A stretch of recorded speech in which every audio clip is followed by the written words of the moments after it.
Parfait, donc on va répondre aux différentes questions qu'on a reçues dans, Webinar questions, donc elle m'a mis ça là, OK, très bien. Comment elle a fait ça? OK, nickel. Donc ouais, on va répondre aux différentes questions, on va les traiter, toutes celles qui restaient. Comme ça, on sera à jour sur ces vidéos. Donc ce sera un live qui va durer environ 45 minutes, je pense 1 heure peut-être, voilà, histoire qu'on avance bien dans ces questions, qu'on réponde à peu près à toutes. Donc voilà globalement l'objectif de ce live. Donc il y en aura plus souvent, OK, probablement 1 fois par semaine, comme ça permettra de traiter un maximum de questions et que, peut-être que les réponses apportées soient plus rapides. Donc on va commencer par la première question. Alors hop, alors oui, donc c'est plus pratique je pense d'avoir visuellement, toutes les questions, comme ça vous pouvez les suivre en même temps. Auparavant je les lisais simplement, mais je pense que c'était plus compliqué pour vous de suivre, et de bien cibler, à quoi je répondais finalement. OK? Donc voilà, on va commencer par la première question. Alors c'est une question de Chris, en demandant aussi l'ordre des questions primordiales à se poser pour réussir à construire une trame pour aboutir à notre conclusion de direction baissière ou haussière, ainsi que les différences d'application technique quand on veut rechercher soit un biais long terme ou court terme. 1, 2, 3 timeframes max, les points importants à prendre en compte pour s'assurer que oui ou non notre biais est à confirmer, etc. OK, bah, en fait cette question c'est tout le mentorat globalement. Là c'est comment trader finalement. Donc ça, tu obtiendras des réponses dans les différentes questions. Tu vois, c'est une question très, très vaste, et je t'invite à regarder le webinaire 37, on a bien répondu à ça en détail, comment, analyser un actif. OK, donc je t'explique justement comment, enfin quel time frame prendre en compte et ne pas, utiliser toute une panoplie de time frames qui vont potentiellement t'emmêler, OK? Ça va t'emmêler les pinceaux et tu vas te retrouver, à plus vraiment prendre en compte les données importantes, et tu auras beaucoup, beaucoup trop d'informations sur ton graphique. Donc voilà, on parle de ça, voilà, 1, 2, 3 timeframes max, c'est ça qu'on a répondu dans le webinaire 37, tu as le replay qui est déjà disponible, OK?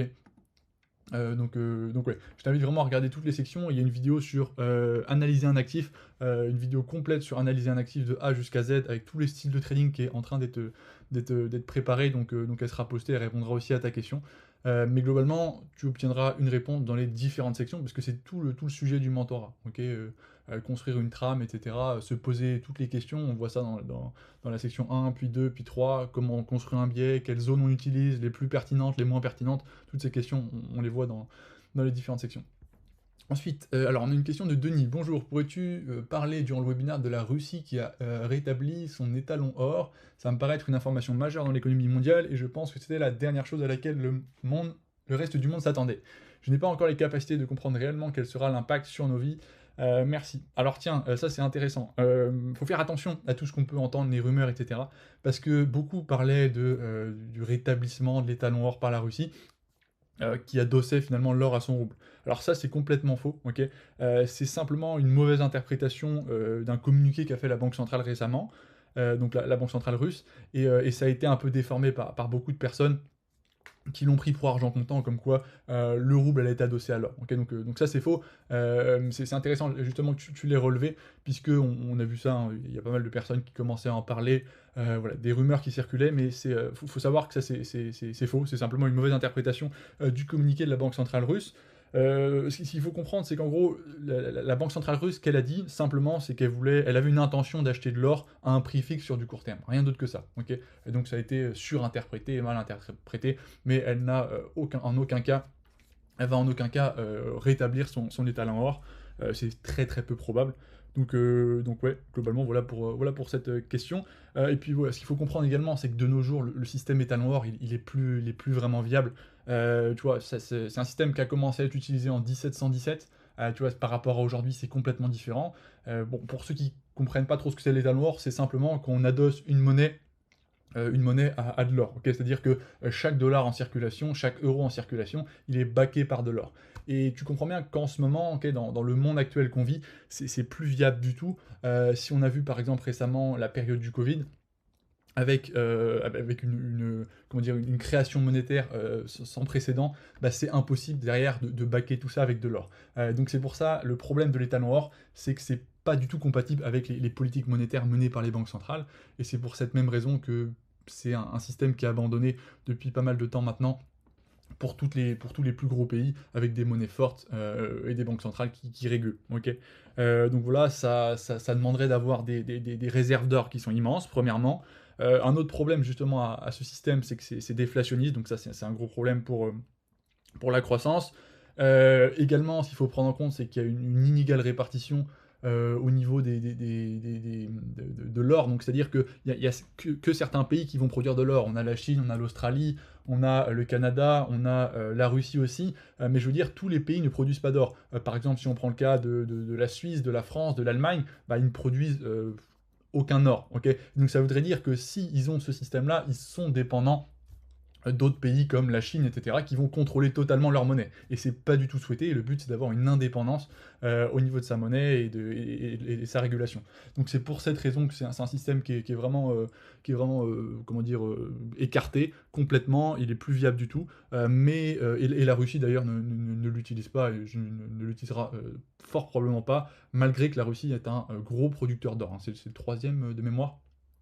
Donc ouais, mais ça c'est une fausse rumeur tout simplement. Ouais. Ensuite on a une question ici. Bonjour, je voulais savoir si tu pouvais nous en dire plus sur le Composite par rapport aux sessions de marché, surtout Londres vs New York, si c'est le CM qui drive le marché, ces deux sessions rentrent-elles en conflit une fois ou jamais, on s'organise-t-elle pour aller dans un même sens pour leurs profils respectifs? Y a-t-il quelque chose de spécial qui se met au moment où les deux sessions se chevauchent? Voilà comment ça fonctionne, que ce sujet se me turlupine. Ok. Donc, comment par rapport aux sessions, si c'est le CM qui drive le marché?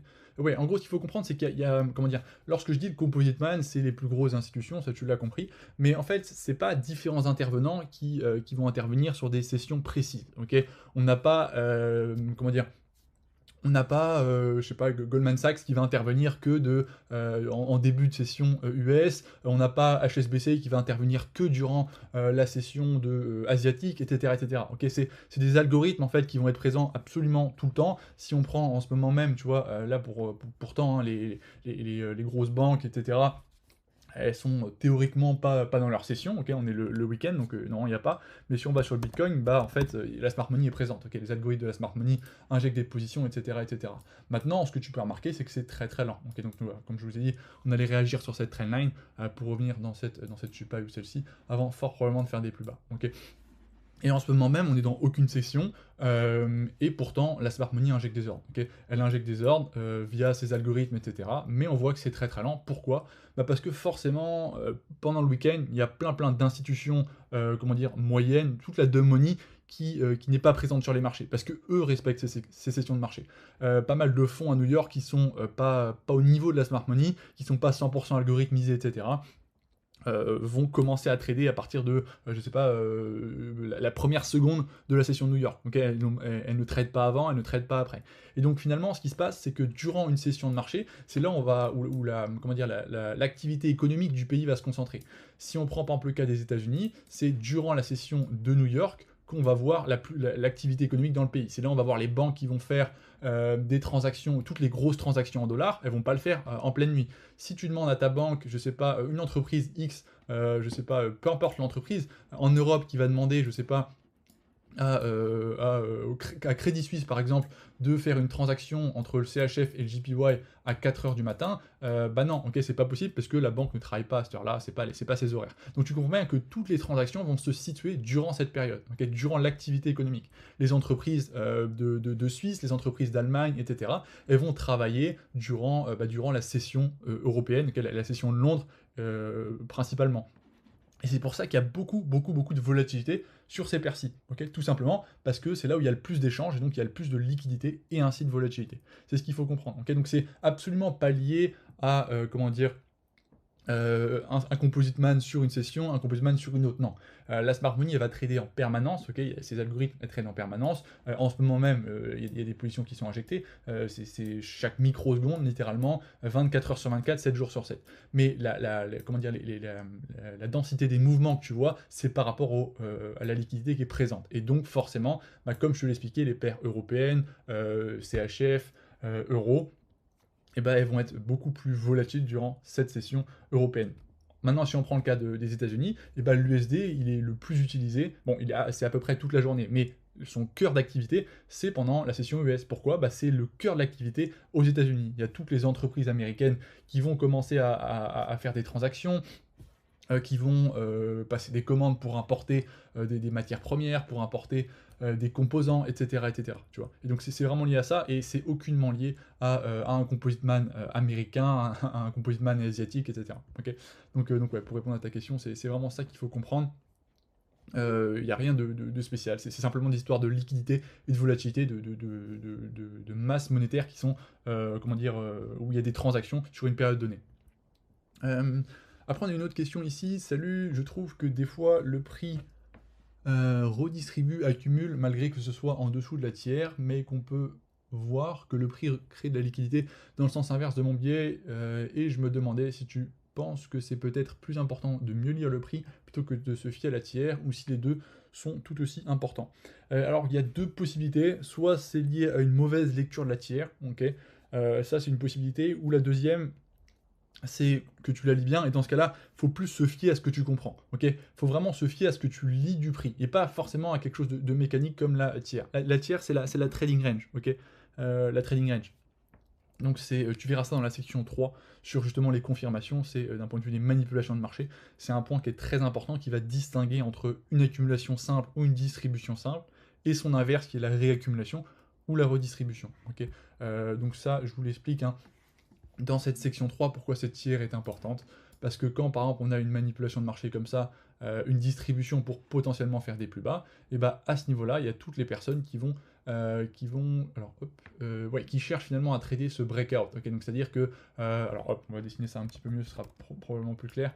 Donc quand on a quelque chose comme ça, hop, il y a beaucoup de personnes qui vont chercher à trader une continuation, c'est-à-dire un mouvement haussier pour un futur mouvement haussier.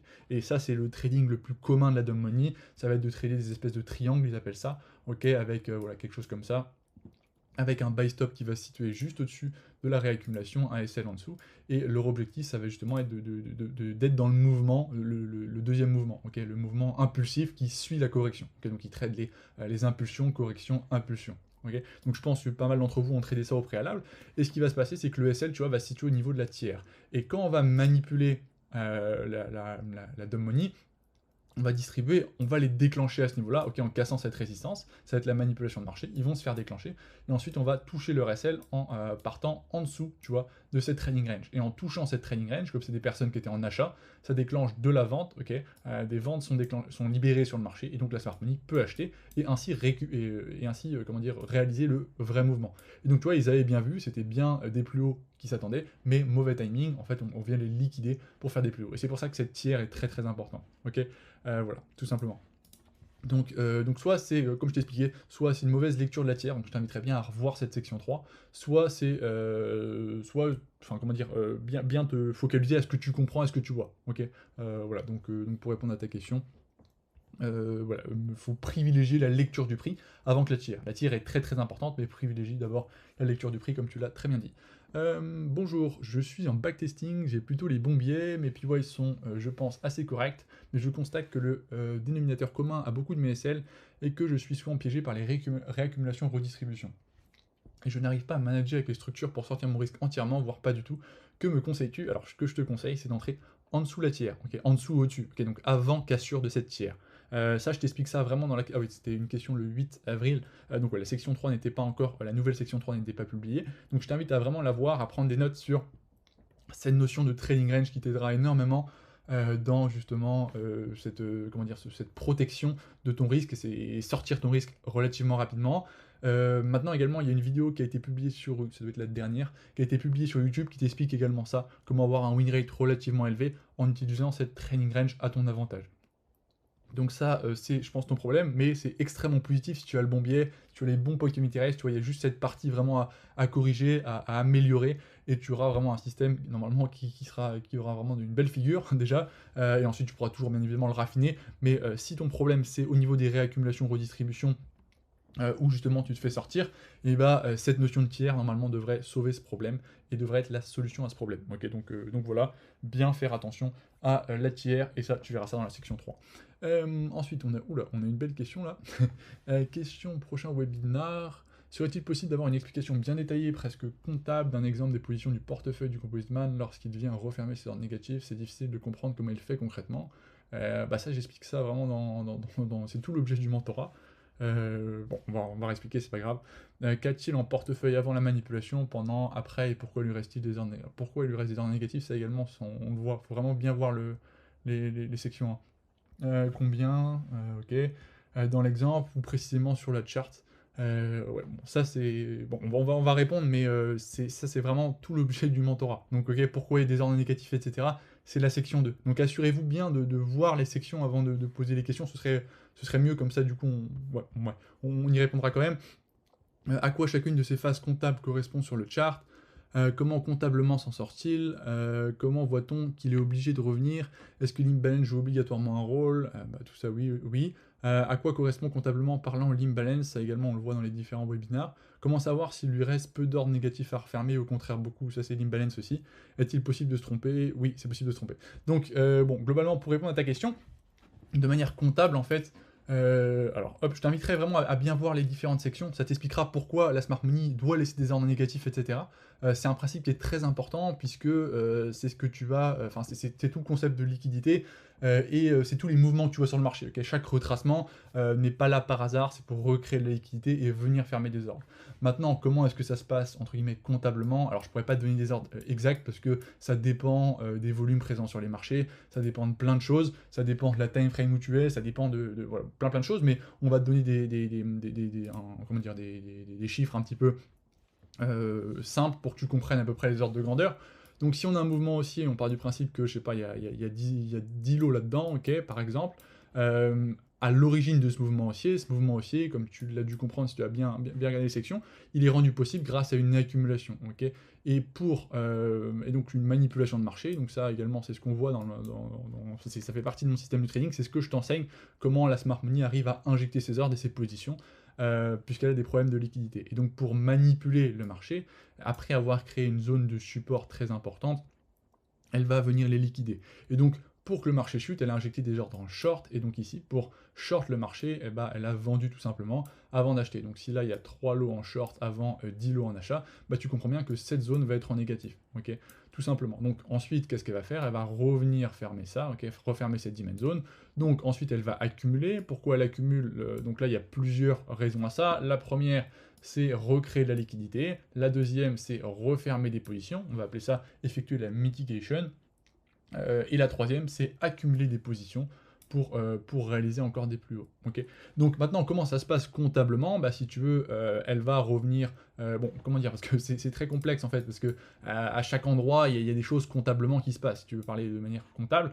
Donc globalement, quand elle revient dans la dimension, bah, elle va manipuler. Donc durant la manipulation, qu'est-ce qui se passe? Elle va acheter, vendre de très nombreuses fois, et en achetant, en vendant en permanence, à certains moments, elle va liquider des positions, bam, donc elle va en placer, ok, donc par exemple elle va placer 10 longues à ce niveau-là, très bien, parfait, elle va continuer à manipuler, tac, elle va liquider, donc elle va replacer encore 10 longues, tu vois, donc là on arrive à 20 achats, donc là on aurait 20 achats, enfin 20 lots acheteurs, et puis on aurait également des ventes, hein, puisque en manipulant en permanence, elle va placer également des shorts.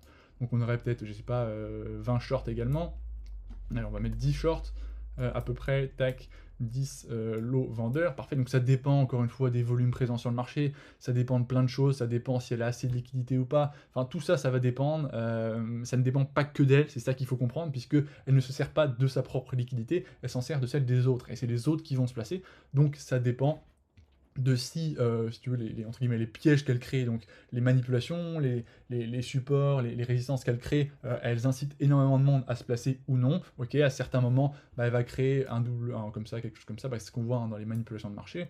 Si elle crée un support, bah, elle ne sait pas exactement combien de personnes vont se placer. Okay, elle ne peut pas le prévoir, puisque ce n'est pas elle qui contrôle ça. C'est aux autres de se placer. Donc une fois qu'elle récupère, bah, elle sait à peu près combien elle va récupérer.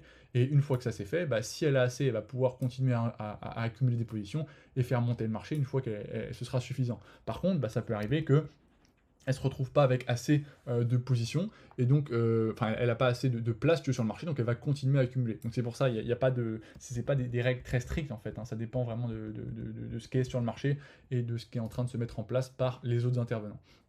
Donc voilà, donc une fois qu'elle arrive là, donc on avait vu, il y avait trois ordres en négatif, donc en récupérant de la liquidité, là tu vois c'est des ordres vendeurs, donc pour refermer des ordres vendeurs, il faut acheter le marché, et donc pour acheter le marché, faut liquider des personnes en achat pour libérer des ordres vendeurs également, ok.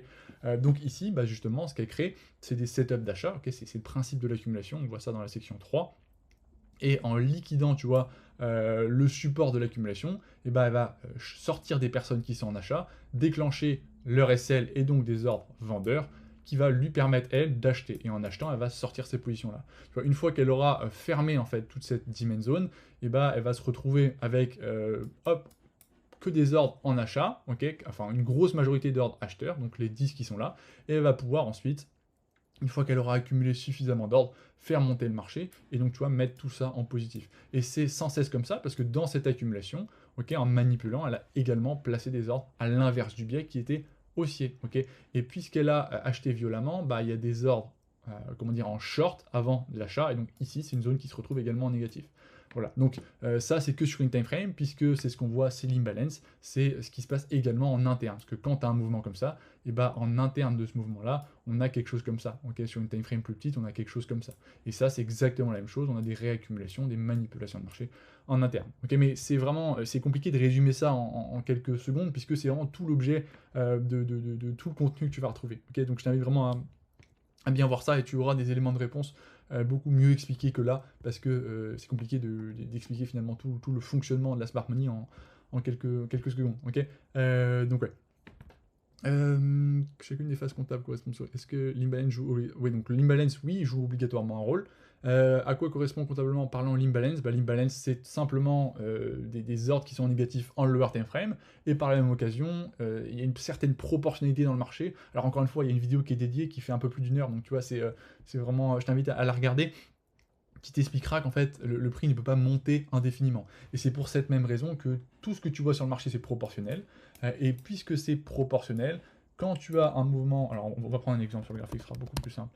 Tac, quand tu as un mouvement, hop, comme ça, tac, regarde par exemple, un mouvement comme ça, tu vois beaucoup d'imbalance, et bien en fait le prix ne peut pas descendre indéfiniment. Il va devoir combler cette imbalance, puisque de manière proportionnelle, il ne va pas pouvoir, comment dire, en interne, ok, récupérer assez de liquidité pour continuer le mouvement. Non, il va devoir effectuer un retracement beaucoup plus complexe, ok, proportionnel pour récupérer comment dire, un nombre de liquidités, un nombre d'ordres qui est proportionnel au mouvement qu'il veut injecter. Donc un mouvement à peu près de cette taille. Okay, donc c'est pour ça qu'elle va chercher à combler l'imbalance, revenir sur des positions, etc. etc. Mais c'est vraiment tout l'objet du mentorat, donc tu trouveras des éléments de réponse tout au long du mentorat et de manière progressive. Okay, ouais. Tac. Sa justification comptable reste mystérieuse. D'accord. Ouais, bah enfin, honnêtement, tu comprendras beaucoup mieux, je pense, au fur et à mesure des sections. Et en regardant tes graphiques, ça te sautera aux yeux également. Donc, ok, je t'invite vraiment à bien regarder les différentes vidéos. Alors, hop, on a d'autres questions ici. Tac.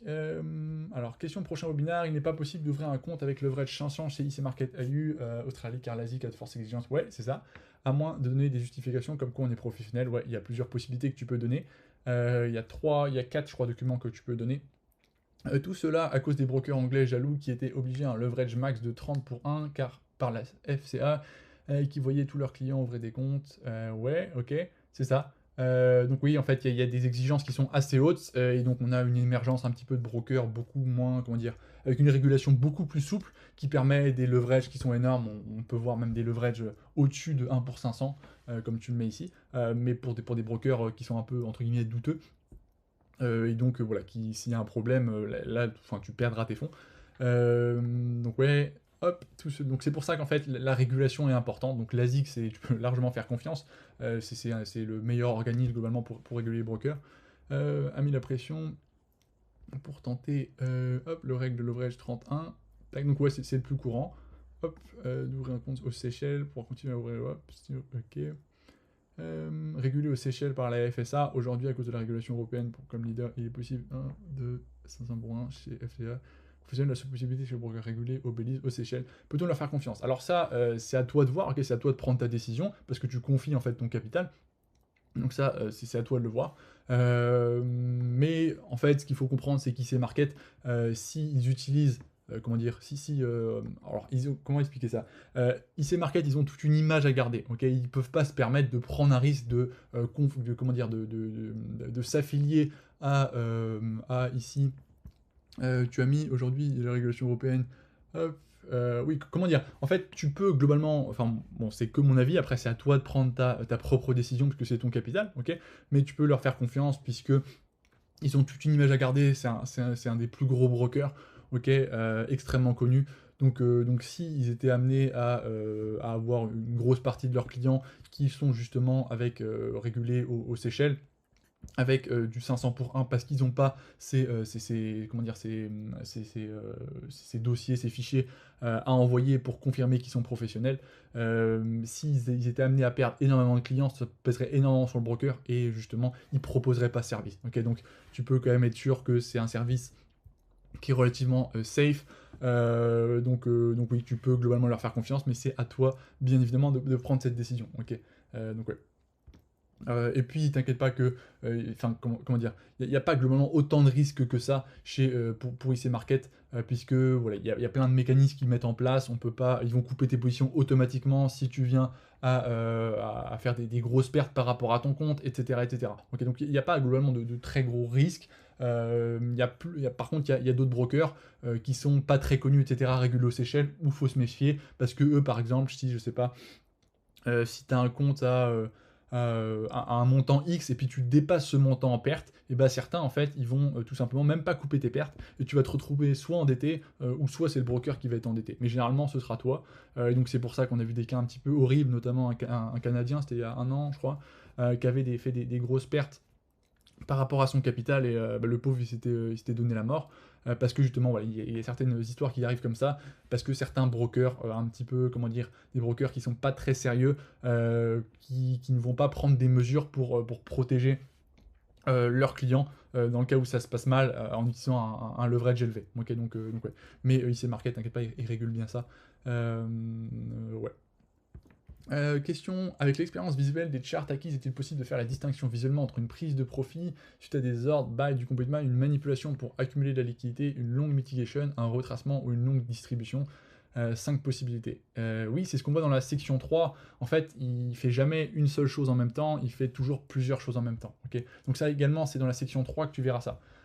Donc par exemple, regarde, quand la Smart Money revient, alors hop, tac, regarde. Quand la Smart Money revient hop, dans cette supply là, tac, elle ne fait pas que gagner des positions pour les injecter. Non, ok, elle referme également toute cette supply. C'est quoi les autres questions que tu as mis? Un retracement, donc oui, également, tu vois, il y a un retracement. Une longue distribution également. Accumuler la liquidité. En fait, tout ça, c'est exactement la même chose. Parce que, en fait, quand elle manipule pour accumuler de la liquidité et la récupérer, c'est pour faire toutes les autres choses derrière. Ici, quand elle vient manipuler, distribuer pour récupérer la liquidité, donc tu vois, pour des personnes ici qui vont chercher à short, donc quand elle va les liquider, elle va libérer de l'achat, et ça va lui permettre de vendre. Et bien en fait, en libérant de la liquidité acheteuse qui lui permet à elle de vendre, ça va lui permettre à la Smart Money de réaliser plusieurs choses en même temps. Et ces choses, c'est quoi? C'est refermer cette supply, puisque pour refermer ces ordres acheteurs, il faut vendre le marché. Ok, donc tu vois, ça fonctionne. Également, ensuite, pour injecter tous les ordres qu'elle veut placer, il faut vendre également. Et donc tu comprends qu'elle fait jamais une seule chose. Ok, elle fait jamais une seule chose. Et par la même occasion ici, elle va prendre les profits de ce mouvement haussier. Okay, et donc elle va aussi vendre le marché. Donc en fait, elle fait tout en même temps. C'est ce qu'on voit vraiment dans la section numéro 3. Ok, donc ouais, c'est jamais une seule chose, c'est jamais des choses séparées, c'est toujours une multitude d'actions qu'elle va mettre en place par rapport à ses anciens ordres sur le marché. D'accord, donc ouais. Hop, mais ça, tu verras ça bien en détail dans la section 3. Donc je t'invite vraiment à bien prendre le temps de regarder section après section. Et normalement, tout prendra bien sens. Ok, et si tu as des incompréhensions, n'hésite pas, après avoir visionné la section, à les poser et je te répondrai avec grand plaisir. Est-il possible qu'à un moment donné de la journée, le Compoundman n'ait plus de position sur une paire flat et qu'il ne reste que des idiots dumb money qui se battent entre eux? Si oui, dans ce cas, est-ce que c'est forcément le plus con qui perd? Alors non plus, il y a toujours des ordres, enfin ça c'est dans la section 1 qu'on voit ça. Les structures de marché, tu verras en fait que la Smart Money depuis la nuit, enfin comment dire, dans la section 1 tu apprends à lire un biais, ok? Lire un biais, c'est comprendre où sont positionnés les ordres de la smart money sur le long terme, le moyen terme et le court terme, ok? Donc ça se passe jamais qu'il n'y a plus aucun ordre qu'elle a, ok? Il lui reste des ordres d'il y a très longtemps. Si on va en monthly, en weekly, tout ce que tu veux, tu vois ici par exemple le 16 mars 2020, enfin voilà, sur une période vers mars 2020, elle a clôturé des positions qui étaient effectives depuis 2017 par exemple, ok? Donc tu vois, elle a des positions qui datent depuis il y a très longtemps, tu vois, ici il y a toutes ces positions qui n'ont jamais été, qui sont encore effectives, d'accord? Des positions de 2015, de 2014 qui sont en cours, donc ça n'arrive jamais qu'elle se retrouve sans aucune position sur le marché. Ok, c'est toujours, en fait, comment dire, elle a un nombre colossal d'ordres qui sont en place depuis très longtemps, et en fait, c'est toute une histoire de fractalité. Donc, ce que tu vois quand tu trades en intraday, c'est simplement l'action du prix par rapport aux ordres qui sont sur du plus long terme. Quand tu vois, par exemple, hop, sur une journée, tac, hop, quand tu vois, par exemple, sur une journée, que le prix fait quelque chose comme ça, ok, ben on a simplement le retracement de ce mouvement baissier, très très bien, sauf que si tu dézoomerais ton graphique, tu verrais qu'en fait on est dans une plus grosse accumulation qui effectue la mitigation d'un autre mouvement plus grand sur du monthly, ok, et en fait, ce mouvement que toi tu vois en daily, il contribue à la mitigation d'une demand sur je sais pas, du monthly, je sais pas, une demand d'il y a 3-4 ans, ok, donc ici une ancienne manipulation de marché à l'origine de ce mouvement haussier, qui a pris place peut-être en 2016, en 2017. Et donc ce que tu vois aujourd'hui, là, ce qui se passe peut-être tout de suite, hier ou avant-hier, et ben, c'est simplement l'action du prix qui est réalisée comment dire, en conséquence de ce qui s'est passé avant. Tout ce que tu vois actuellement, chaque ordre qui est posé sur le prix à un moment précis, a une vocation par rapport à un précédent. Okay, tout simplement. Si on prend BTC-USD, c'est un graphique qui est actif en ce moment. Donc ce serait plus simple de te montrer ça comme ça. Hop, là, en ce moment même, là, ce que tu vois ici, bah, c'est tout simplement, ça fait partie d'une plus grosse action du prix, qui est, tu vois, d'effectuer le retracement de tout ce mouvement haussier, ok, de venir ici, là, on est en train de refermer des positions de ce plus gros bloc institutionnel à ce niveau ici, ok, tu vois, etc., etc. Là, on crée de la liquidité, donc tu vois, chaque ordre que tu vois a une vocation sur du long terme et par rapport à des ordres précédents, ok, donc ça n'arrive jamais que la smart money n'ait plus aucun ordre sur le marché. Ouais. Dans plusieurs vidéos, il est fait référence au broker swissmarket.com. Alors, j'utilise pas ce broker, non. Il semble qu'il ne soit pas bien noté sur Trustpilot. Est-il possible d'avoir un retour d'expérience et des infos supplémentaires? J'ai jamais, enfin, peut-être que je fais erreur, mais j'ai jamais parlé de ce broker. Donc non, je ne l'utilise pas, j'ai jamais utilisé, du coup je pourrais pas te donner un avis objectif. J'utilise IC Market personnellement, ok. Donc ouais, pour le trading, j'utilise Interactive Broker pour l'investissement sur le plus long terme. Donc ouais, hop. Mais je veux bien que tu me dises où tu as vu ça, parce que du coup, ça devrait être. Enfin, s'il y a ça, c'est que c'est une erreur de ma part, parce que je suis pas du tout habilité à donner mon avis là-dessus, étant donné que j'ai aucune expérience avec ce broker, hein. Donc ouais. Euh, Hop. Je suppose que si la session US respecte le high ou le low de la session UK, c'est tout simplement parce que le Compositman US n'a pas envie de se mettre mal avec le Compositman UK. Ah oui, donc ça c'est ce qu'on a répondu juste avant en fait, hein. Donc ouais, en gros, il y a... Bah, c'est la question de tout à l'heure, est-ce qu'il y a plusieurs... comment dire? Est-ce qu'il y a, la Smart Money est attribuée à une section spécifique? Et la réponse est non. Donc en fait, les sessions de marché ne définissent pas quel intervenant est présent sur le marché. Ok, donc non. Tu retrouveras la réponse dans la question précédente. Je remarque que c'est beaucoup plus facile en backtesting qu'en démo. J'ai des super résultats en backtest et en démo, j'ai l'impression d'avoir tout oublié. Et en une minute, rien ne va dans mon sens que les trail stops et des SL. Ok, donc, alors là, en fait, tu vois, ça fait référence à la psychologie. Donc, c'est intéressant parce que là, tu es en train comment dire, de vivre et d'appréhender cette psychologie qui commence à se mettre en place dans ton trading. Donc tu as dû remarquer qu'en démo, finalement, bah, t'as rien à perdre, t'as rien à gagner, tu construis l'expérience, les bougies elles défilent au fur et à mesure du temps, quand tu le souhaites, ok, donc tu peux faire défiler une bougie de 4 heures en un clic, et donc tu vois, c'est très confortable, et puis finalement, tu n'as pas nécessairement de pièges psychologiques qui vont entrer en compte. Et donc là, ce que tu es en train de vivre, c'est l'expérience du direct. Donc c'est-à-dire que bah, y a le temps qui joue, ok.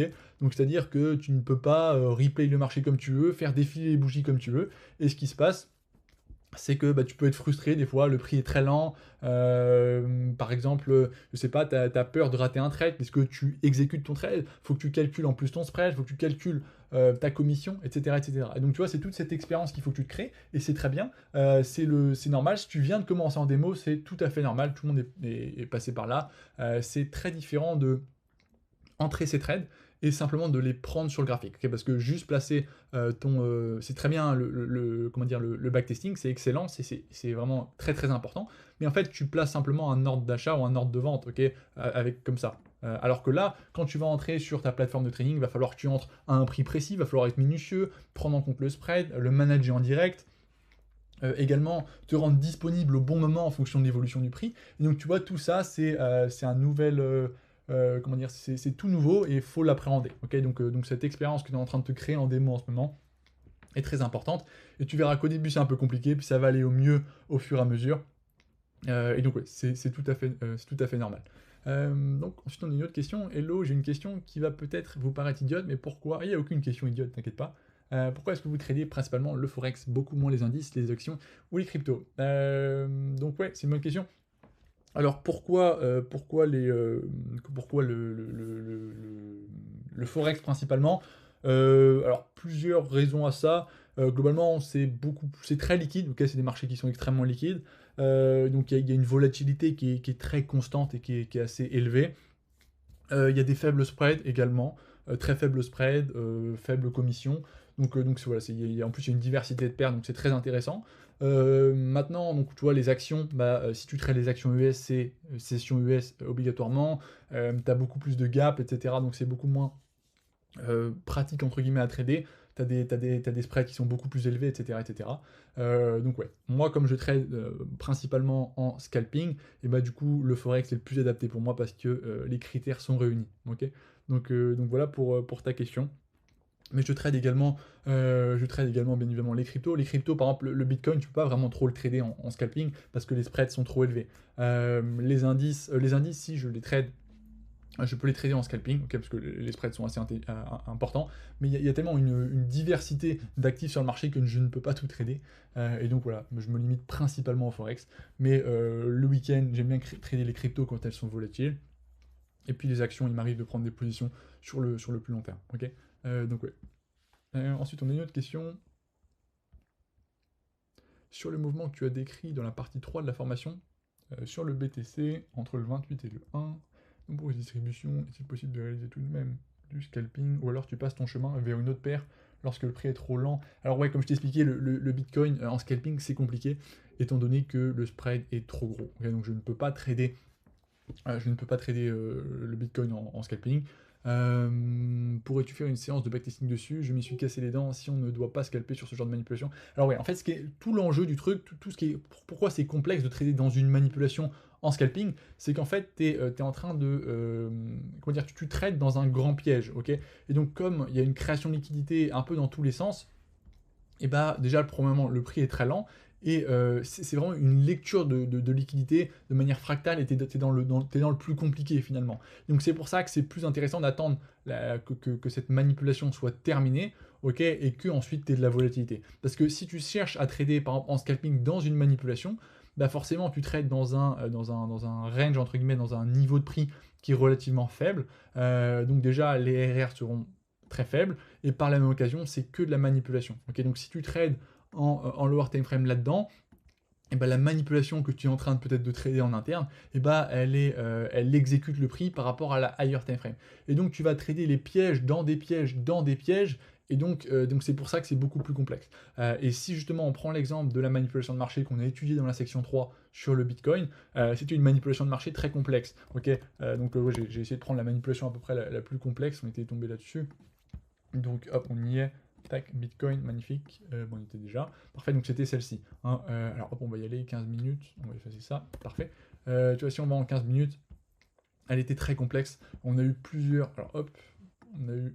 Tac, elle est là. On va y arriver ou pas? Oui, nickel. Donc tu vois, on a une grosse manipulation de marché, une première distribution avec une redistribution très complexe, des trendlines, des supports, des résistances dans tous les sens. Et donc voilà, c'était une manipulation très complexe. Et c'était un cas parfait pour vous expliquer comment la liquidité est créée, est cherchée et comment la smart money va placer ses ordres. Ok, donc tu vois, et en plus de ça, si tu trades en interne, vu comment c'est peu volatile, c'est pas du tout intéressant. Ok, comme tu peux le remarquer, pour prédire comment dire, quel high ou quel low la smart money va venir chercher en premier, c'est complexe. Ok, ici on a des equal low parfaits. Très bien, on vient liquider là. Si la smart money avait ces liquidités, elle aurait très bien pu commencer à faire des plus bas. Ok, ce qui n'a pas été le cas, elle a continué à redistribuer. Donc la manipulation de marché, c'est comment dire, tu ne peux pas avoir vraiment toutes les informations en ta possession. La smart money va, elle, voit les volumes qu'elle récupère, elle peut voir les volumes qui sont disponibles au-dessus de ses créations de liquidités. Donc elle, à ce niveau-là, là, ok, quand elle crée ça, elle sait combien d'ordres, enfin, quels sont les volumes qu'elle a réussi à créer au-dessus de cette trendline. Maintenant, toi, tu peux pas vraiment le savoir. Ok, donc c'est pour ça, tu peux pas savoir exactement quand la manipulation va être terminée, tant que tu ne vois pas de confirmation via une cassure de la structure, etc. etc. Donc c'est pour ça que c'est extrêmement complexe. En plus de ça, tu as un prix qui est très lent et donc des RR qui vont être très faibles. Donc c'est pour ça que je ne recommande pas de trader dans une grosse manipulation très complexe. Ok. Voilà. Mais tu peux toujours le faire, bien évidemment, mais c'est beaucoup plus compliqué. Donc ouais, je te conseille plutôt d'aller sur des actifs très volatiles et de chercher à trader une fois tu vois qu'on a la manipulation. Je vous avais partagé d'ailleurs cette analyse là des plus bas à partir de cette supply, et tu vois que c'était le meilleur moment pour trader, puisque une fois que la manipulation est réalisée, bah, c'est là où, où les gros mouvements sont rendus possibles. Ok, donc tu vois, trader à partir de ce moment-là est beaucoup plus intéressant que trader là-dedans, là-dedans, là-dedans. Ok, donc ouais, voilà pour ta question. Alors ensuite, sur le partie 3 de la formation, ouais, ouais, ça on a vu, très bien. Bonjour. Ah oui, on a juste 40C, pas après coup, que l'on était dans une grosse manipulation de marché, après plusieurs essais de potentiel. Bah ça, tu peux voir, en fait, à partir de où tu te situes. Donc on se situait dans une grosse supply, on savait qu'il y avait une manipulation d'une ampleur assez importante qui allait se mettre en place. Tant que tu vois pas de grosses liquidations importantes, et donc qui mettraient fin à la manipulation, et bah tu es encore dedans. Ok, donc c'est pour ça tant que tu vois pas de momentum important et une cassure sèche de la structure, donc après justement la récupération de liquidité, donc ce qu'on voit vraiment dans la section 3, tu ne t'intéresses pas nécessairement à entrer en position. Ok. Donc ouais, quel est le bon moment d'arrêter? Alors ça également, ça dépend de toi. Moi, ce que j'aimais bien faire, c'était m'autoriser 2 SL par jour à une période, puisque je savais qu'après 2 SL, j'avais des biais qui entraient en jeu, j'avais un peu envie de rattraper tout ça, etc. etc. Donc c'est pour ça que c'est une règle que je me fixais au préalable. Maintenant, ça va dépendre de toi, de justement comment tu sens la chose. Si tu estimes qu'à partir de, je sais pas, 3 SL, tu n'es plus dans de bonnes dispositions pour être pertinent sur le marché et être vraiment comment dire, rationnel, vaut mieux donc se limiter à 2 paires. Donc ça, c'est à toi de définir ça. Ok. Ouais. Hop, bonjour coach, je me retrouve un peu bloqué. Pourrais-tu expliquer dans le live? Car je sais pas trop comment réagir. En fait, le souci, c'est que sur quoi je dois me baser comme unité de base d'analyse. Ah oui, super. Donc oui, on a répondu à cette question dans le webinaire 37. Il me semble. Dis-moi si ça a bien répondu à ta question, Lazare. Le webinaire 37, c'était, bah, on a parlé de ça justement. Les time frames sur lesquels s'appuyer, etc. Donc dis-moi si ça a bien. Yes, tout est clair, magnifique.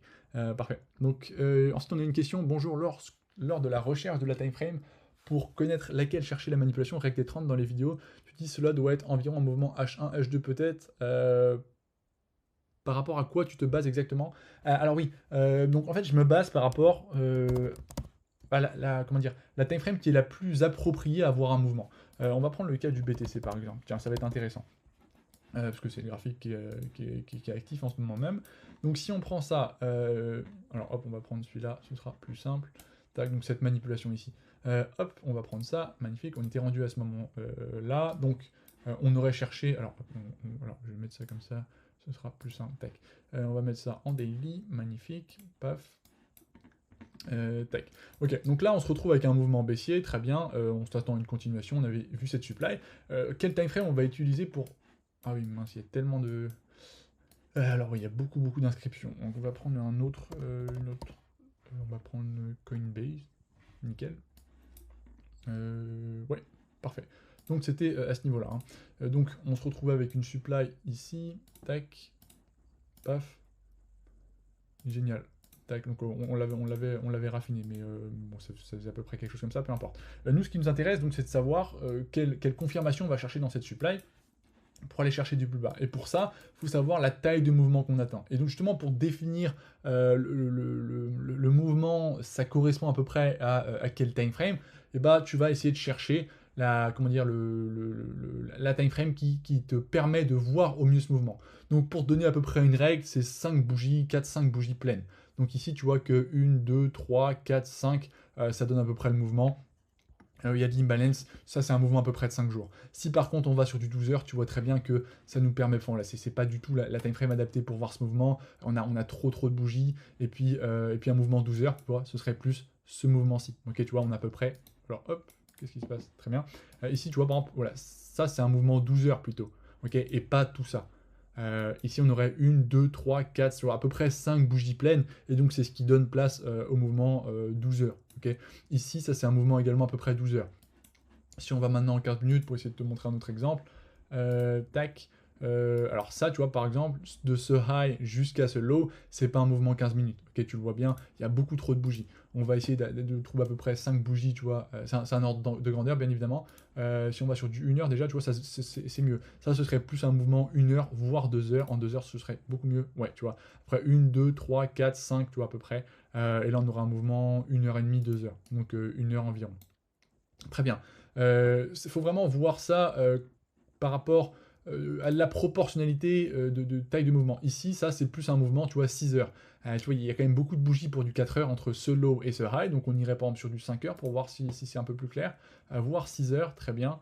Voilà, ok, on aura à peu près 1, 2, 3, 4, 5, c'est à peu près un mouvement en 6 heures. Et donc là, pour trouver, si tu cherchais des longues dans cette dimension zone, à ce niveau-là, la confirmation pour ce mouvement-ci, tu chercherais donc un mouvement à peu près de 6 heures, donc une continuation de ce mouvement-ci, et donc tu diviserais 6 heures par 30. Ok, donc ce qui te donnera à peu près quelque chose comme 10 minutes, 11 minutes probablement. Donc ouais, voilà comment on fait. Donc à peu près 5 bougies pleines si tu veux. Donc voilà, globalement. Ensuite, on a encore une question ici. Hop. Hello, je viens de regarder le webinaire 35 où vous parlez de prise de liquidité, de profit des institutions en repérant des accumulations de distribution en fin de mouvement. Mais est-ce que la prise de profit d'un mouvement daily, par exemple, débouche forcément sur une accumulation de distribution en daily ou bien le war time frame? Alors ça, en fait, c'est le principe de proportionnalité. Donc c'est la règle des 30 qui va s'appliquer. Pour que la smart money puisse prendre les profits d'un mouvement daily, eh ben, elle va faire une distribution à peu près 45 minutes. C'est cette time frame qui va permettre de visionner au mieux cette prise de profit. Ok, comment dire, les volumes qu'elle va récupérer en manipulant sur à peu près du 45 minutes, c'est les volumes qui sont nécessaires à sortir les profits d'un mouvement daily, tu vois. Donc voilà, c'est cette règle des 30 qui s'applique pour accumulation-distribution, et c'est celle-ci qu'il faut que tu appliques également pour repérer une prise de profit comme tu l'as expliqué. Okay, donc c'est pour ça, quand je vous ai fait une analyse sur Berkshire Hathaway, par exemple, donc le fonds de Warren Buffett, donc c'est une action qui cote à 505 000 $. Voilà, juste pour information, Warren Buffett a 220 000 actions, ok, donc 220 000 fois 505 000 $, c'est plutôt pas mal, ok, ça fait à peu près quelque chose comme ouais, à peu près 100 milliards, pardon. Donc ouais, c'est la fortune de Warren Buffett dépend beaucoup des variations de Berkshire Hathaway, et si on prend le graphique sur du très long terme, bah, on voit à peu près l'évolution de la fortune personnelle de Warren Buffett, ok. Voilà, ok, 220 000 actions, il a 220 000 actions de Berkshire Hathaway qui est son fonds, okay, qui a été créé en 70 il me semble. Donc ouais, très bien, ils ont à peu près 100 milliards d'AUM. Enfin bref, on se perd un peu, c'était juste pour vous expliquer un petit peu cette action. Maintenant, si on se retrouve ici, pourquoi moi ça m'intéresse fortement cette dimension où je bloque institutionnel pour faire des plus hauts? Qu'est-ce qui me dit finalement qu'on va pas avoir un très très gros retracement pour aller vers ici? Qu'est-ce qui me dit ça? Tout simplement, j'identifie qu'est-ce qui s'est passé à son sommet. Est-ce que la smart money a pris violemment des profits, comme on a pu le voir par exemple sur Tesla?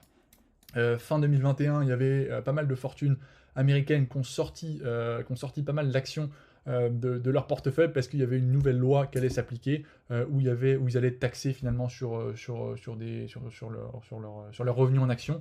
Et donc du coup c'était très important et très intéressant pour pas mal de fonds et de grosses fortunes aux États-Unis de sortir des actions, ok, de prendre les profits sur leurs actions. C'est pour ça qu'on a eu une grosse distribution de taille, et d'ailleurs, ils ont fait ça au meilleur moment, parce que c'était les all-time high de tout le marché action à peu près. Donc ouais. Ici, en revanche, on voit très très bien qu'on n'a pas de grosse manipulation je sais pas, sur du 8 heures, du daily, ok, un truc qui prend longtemps, qui récupère beaucoup d'ordres, et qui permet à la smart money de sortir ses profits. Non, ok, il n'y a rien de spécifique, on a une petite distribution en interne, probablement sur du 15 minutes, et donc ça montre que forcément il y a une petite prise de profit de ce mouvement-là, mais c'est pas une grosse prise de profit qui va permettre à la smart money de réaliser un très gros retracement. Ok, donc voilà, c'est cette proportionnalité qu'il faut garder et qui va vraiment donner énormément d'informations sur le marché. Donc au vu de cette distribution, je sais qu'on va pas avoir un mouvement très important, et donc du coup ce scénario de continuer cette structure haussière est très important et comment dire, et tient la route d'un point de vue de ce que je vois, de ce qu'a fait la smart money, tout simplement. Ok, on lit les empreintes de pas que laisse la smart money sur le marché, ok, tout simplement. Donc ouais, hello, j'ai un investissement à long terme sur le flow, 2 milliards de capitalisation. Par contre, comment tu analyses un graphique? Si tu devais le faire sur le flow USD, Kraken, car il n'y a plus de demand à gauche du graphique, serait-on sur une accumulation daily? Merci à toi, je suis curieux de voir ton analyse là-dessus. Ouais, ok, pas de soucis, on va voir ça. Alors hop, flow USD, crypto, tu m'as dit Kraken, magnifique, on y est. Tac, on va voir ça sur le plus long terme.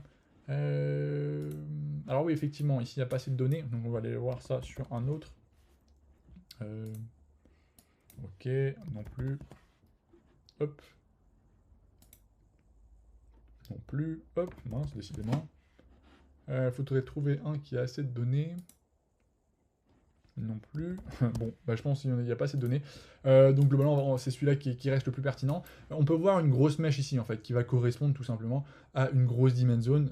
C'est cette manipulation qui a permis en majeure partie ce mouvement haussier. Et donc, finalement, dans cette mèche se trouve une demand zone, tout simplement. Même s'il n'y a pas de bougie rouge, on voit qu'il y a eu un mouvement baissier à l'origine de ce mouvement haussier. Et donc ici, on retrouverait une demand zone que tu peux utiliser. Ok, donc c'est la demand zone probablement initiale. Je pense que ça a commencé à côté le 25 janvier. Donc ouais, tac.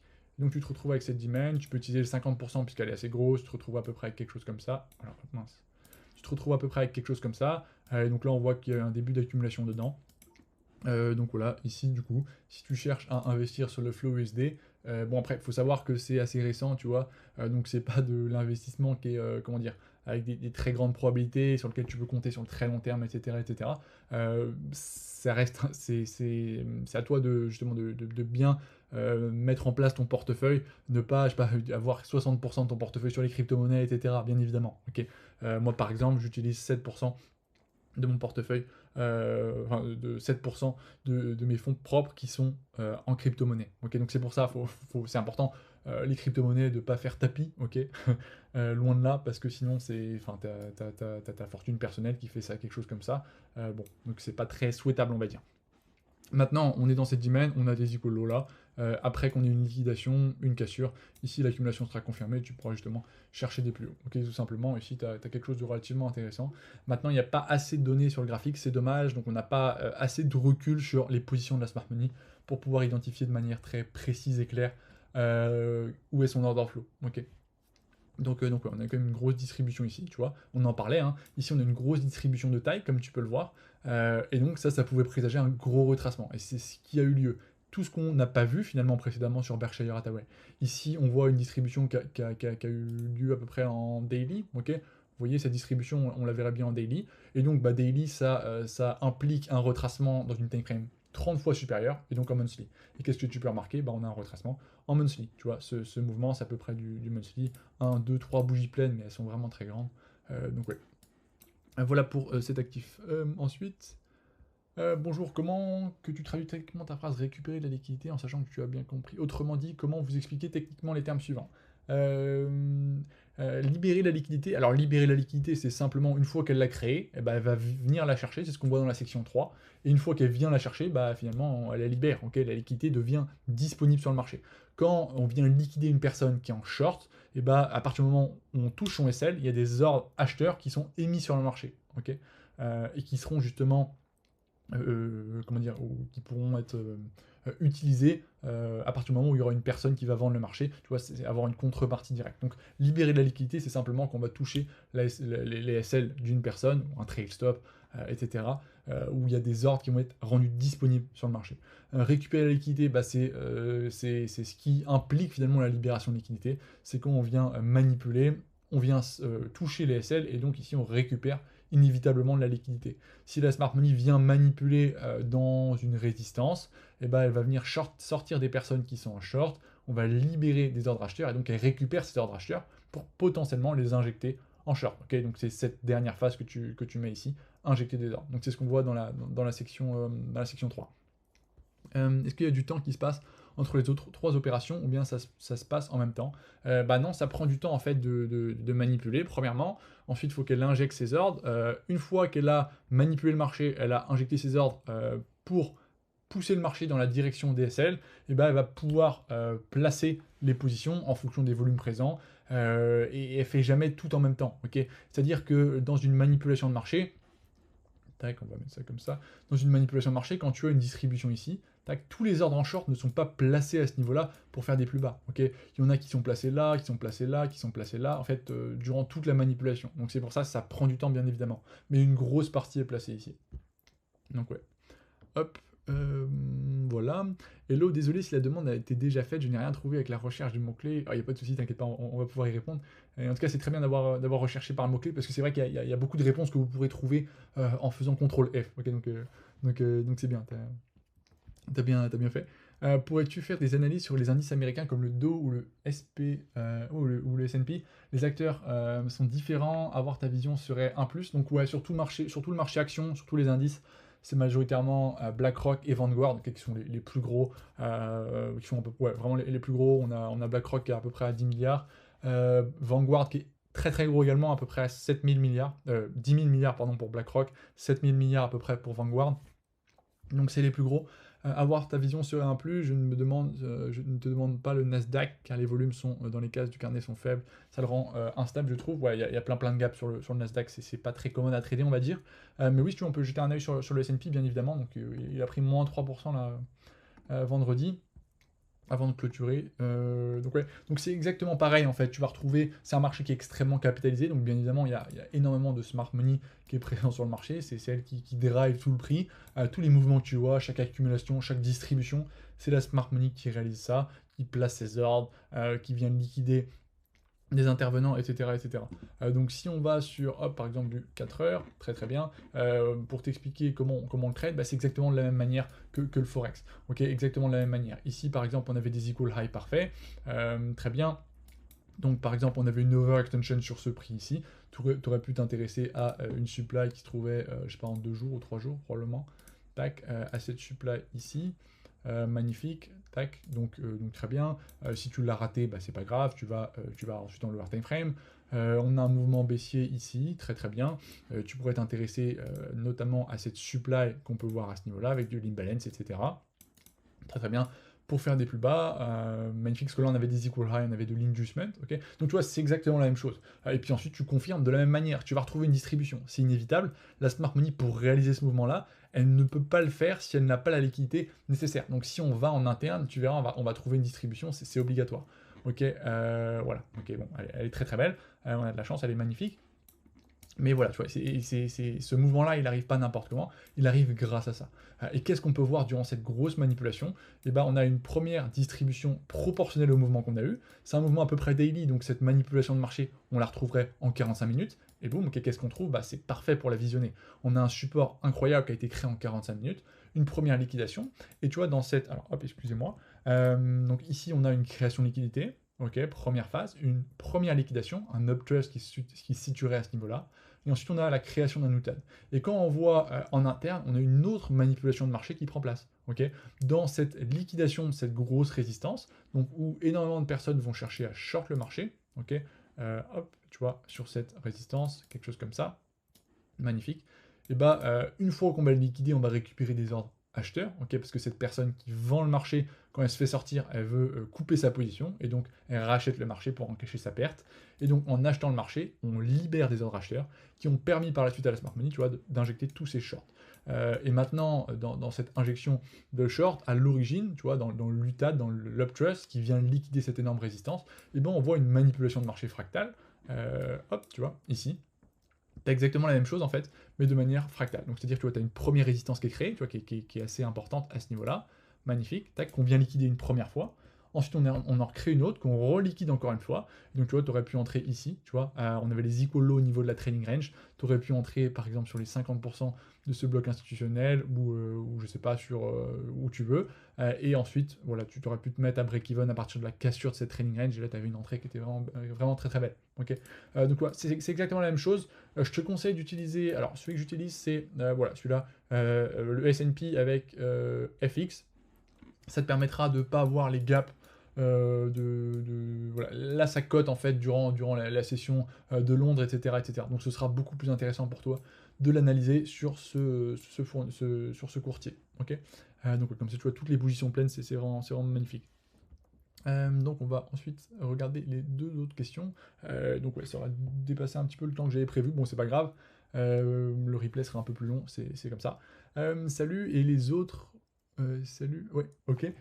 Pour revenir sur l'analyse BTC du dernier webinaire, j'ai une question sur la structure, si tu peux m'éclairer sur les high and low par rapport à toute la liquidité en dessous, où ce serait la vraie supply pour le LT, pour du lower time frame, daily, weekly, en te remerciant.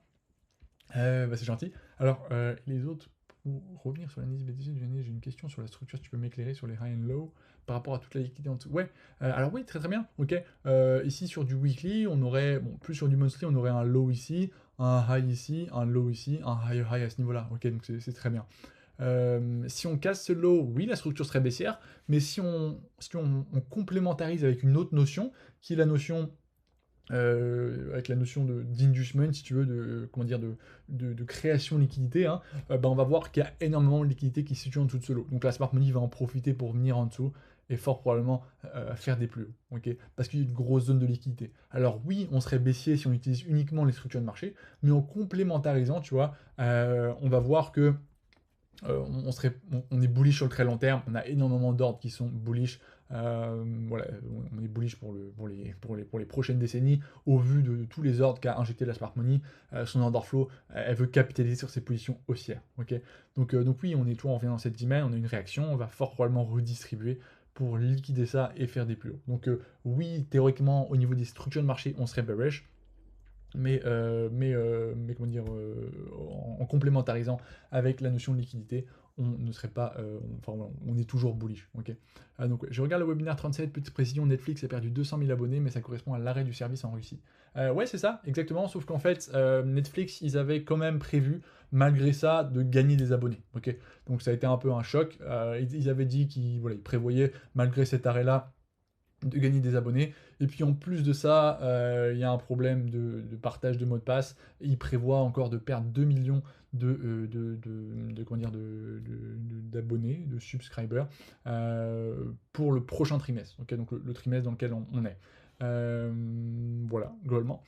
Salut, je m'apprête à créer un fichier Excel pour backtester la section 3. Pourrais-tu détailler de quelle manière s'y prendre, quelles données rechercher et comment le faire de la manière la plus pertinente? Encore merci pour tout votre travail, avec grand plaisir. Donc ouais, une question intéressante. Donc pour cette section 3, il y a plusieurs données. Ah bah c'est la dernière question, ça il me semble. Hop, oui ou non, je sais pas. Il en restera encore. Ah oui, il en reste encore 3. Bon, on va finir après. Comme ça, on aura traité quasiment toutes les questions. Très bien. Donc pour cette section 3, alors il y a plusieurs choses que tu peux backtester. Alors la première, c'est déjà comment t'y prendre, bah, tout simplement en prenant plusieurs distributions dans tes backtesting et en répertoriant les données. Et justement, on avait fait un webinaire spécial, hein, pour t'expliquer comment on va pouvoir faire un travail de collecte de données, comment on va pouvoir les analyser et comment on va pouvoir en tirer des conclusions. Donc il y aura une section dédiée qui va arriver, mais déjà tu as un bel exemple dans ce webinaire. Donc quelles données tu vas traquer? Ça va être tes entrées. Est-ce que tu entres sur un bloc institutionnel? Est-ce que tu entres sur un point of interest? Ok, par exemple, tu vas pouvoir faire ce travail-là. Oula, hop, j'ai avalé de travers. Je vais juste boire un coup. Hop, hop, j'ai avalé ma salive pardon, de travers. Hop, ça va mieux. Donc je disais, oui, donc tu vas pouvoir mettre, préciser dans les datas que tu vas traquer, est-ce que tu entres sur le point of interest ou est-ce que tu entres sur le bloc institutionnel? Et donc à partir de ce moment-ci, Tu vas pouvoir ensuite en tirer comment dire, comment ça s'appelle? Des, j'ai pas le mot en tête, c'est incroyable ça. Des statistiques, voilà le mot, il a tardé à venir. Donc des statistiques, donc par exemple tes performances, également ton win rate. Est-ce que tu as un win rate, quel win rate tu aurais sur une entrée sur Point of Interest, quel win rate tu aurais sur une entrée au niveau des blocs institutionnels. Ok. Donc après, à toi de voir le rapport entre la performance et le win rate, lequel tu vas privilégier. Par la même occasion, on sait que quand on va entrer sur le Point of Interest, ce que j'explique dans la section 3, on a moins de probabilité de se faire déclencher. Ok. Et donc, bah, tu vas pouvoir également traquer ça, voir le pourcentage de fois où tu ne te fais pas déclencher, voir si tu es prêt à avoir cette frustration, entre guillemets, que peut-être 35% du temps, 40% du temps, bah, tu ne te fais pas déclencher. Donc tout ça, voilà, c'est quelque chose que tu peux observer et traquer durant ce backtesting de la section 3. Par la même occasion, tu peux essayer de regarder quand tu entres en dessous de la tiers et au-dessus de la tiers, quelles sont également ces mêmes données, quelle est ta performance quand tu entres en dessous de la tiers, quelle est ta performance quand tu entres au-dessus de la tiers, enfin avant qu'assure la tiers, quel est ton win rate quand tu entres avant ou après la tiers, quel est, voilà, etc. Okay, donc ça va pouvoir te permettre de définir est-ce que tu trades quand même lorsque la tiers est cassée ou non. Autre chose que tu peux faire, c'est dans le cas où tu observes que lorsque tu entres après cassure de la tiers, tu as des performances qui sont moyennement intéressantes, bah, tu vas peut-être te dire si j'essaie de raffiner ça, je vais pouvoir l'implémenter en mon trading et ça va me permettre de prendre beaucoup plus de setup. Donc tu vas te dire peut-être que je vais essayer de comment dire d'augmenter mes performances lorsque je trade après cassure de la tiers. Donc là tu vas pouvoir expérimenter le double bloc, ok. Donc voir quand tu entres avec un double bloc institutionnel tes performances après cassure de la tiers et voir du coup si ça fit avec ce que tu souhaites, le win rate est-ce qu'il est suffisant, tes performances, etc. etc. Ok. Donc ouais, qu'est-ce que tu peux faire? Entrée, voilà. Après, tu peux également backtester des entrées après l'UTAD, ok? Et des entrées uniquement lorsqu'il y a seulement un uptrust. Et là, tu vas peut-être pouvoir voir que quand il y a seulement un uptrust, t'as des performances qui sont largement inférieures à quand il y a un UTAD, ok? Et donc, du coup, bah, peut-être la décision la plus intéressante, en fonction des données que tu vas avoir, ce sera de trader que quand il y a un UTAD, ok, tout simplement. Si, alors hop, ça peut être un petit peu abstrait, voilà. Donc si par exemple, tu vois, tu te retrouves avec, quand tu trades une distribution, il y a un uptrust et tu entres directement, peut-être tu auras des performances qui seront pas top, un win rate qui est très faible, etc. etc. Alors que peut-être quand tu trades, tous tes trades où il y a un uptrust et un UTAD et tu entres après la cassure de l'UTAD, c'est peut-être là où tu as des très très bonnes performances, un win rate qui est très très élevé, puisque du coup on est beaucoup plus loin de la trading range, ça te laisse le temps de te mettre à break-even, etc. Et fort probablement tu auras des meilleures performances au niveau de après cassure de l'UTAD. Et donc peut-être que la décision la plus rationnelle et la plus pertinente après expérimentation et backtesting, c'est de couper de ne pas entrer lorsqu'on a seulement un uptrust et d'entrer uniquement lorsqu'on a un uptrust et un UTAD. Ok, tu vois. Donc ouais, voilà tout le travail que tu peux effectuer. Donc ouais, voilà globalement. Mais je vous ferai des fichiers que je posterai dans chaque section pour vous montrer un peu tout ce qu'on peut expérimenter. Ok, je pense que ce sera plus simple. Alors il reste 3 questions ici. Pour de l'investissement en crypto, moyen terme, long terme, comment t'y prends-tu pour du spot? Tu recherches une grosse demand zone en higher time frame, daily, weekly, et tu attends une accumulation dans la zone. Je voudrais diversifier ma poche investissement. Merci et bonne journée. Ouais, alors en fait, par exemple, si on prend le cas du Bitcoin, hop, bah, j'analyse exactement de la même manière, mais forcément sur la time frame plus haute, puisque je vise du plus long terme. Okay, c'est le principe de l'investissement. Voilà, donc le trading, c'est de l'investissement court terme, si tu veux, et si tu parles d'investissement plus long terme, je pense que c'est ce que tu veux parler, et bah c'est forcément des plus hauts time frame. Donc tu vas analyser en monthly, weekly, pour voir l'order flow général comment dire, l'order flow général de la smart money.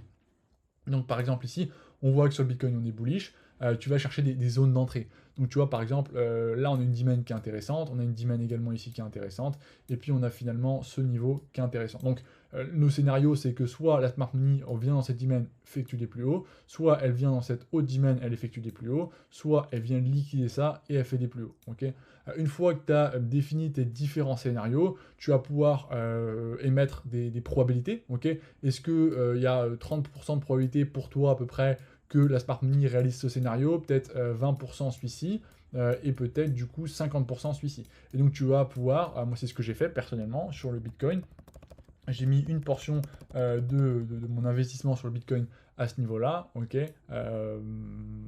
pendant ce retracement, hein, bien évidemment avant, mais là, on se base sur ce retracement. Une portion ici, ok, et la plus grosse portion, je vais la mettre à ce niveau ici, ok, en dessous ce gros niveau que j'attends. Ok, donc voilà. Définir tes scénarios, voir l'order flow sur le long terme, et ensuite investir tout simplement au moment les plus intéressants. Tu peux utiliser un stop loss ou pas, ça c'est à toi de voir, vraiment. Ok. Donc ouais. Donc si tu veux, c'est exactement pareil, mais en swing trading. Ok. Donc tu vas utiliser des confirmations, tout pareil, mais en swing trading. Ok. Ou alors ne pas utiliser de confirmation, c'est à toi de choisir. Mais en gros, toujours se baser sur des time frames très hautes pour du long terme, ce qui est le principe de l'investissement globalement.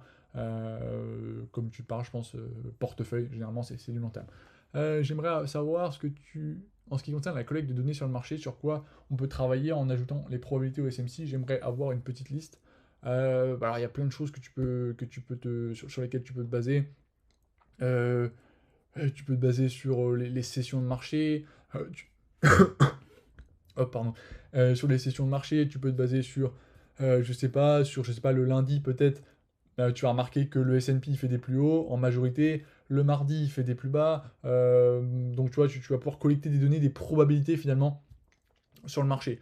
Peut-être un certain mois, donc une grosse partie c'est des probabilités temporelles, donc je ne sais pas si tu observes le graphique du pétrole par exemple, tu vas pouvoir probablement remarquer qu'un certain mois sur les 15 dernières années, 80-75% du temps, il fait des plus hauts en mars par exemple. Ok, et bah ça c'est justement des probabilités que tu vas pouvoir ajouter en ton trading. En mars, ok, si tu souhaites trader le pétrole, par exemple, tu vas chercher plus des longues, ok, parce que tu as remarqué que sur les 15 dernières années, 75% du temps en mars, il fait des plus hauts. Et donc ça, la raison derrière, c'est probablement qu'il y a, je sais pas, un pays qui reconstitue ses réserves stratégiques, comme les États-Unis par exemple, ou j'en sais rien, ou l'Allemagne, ou la France, ou j'en sais rien.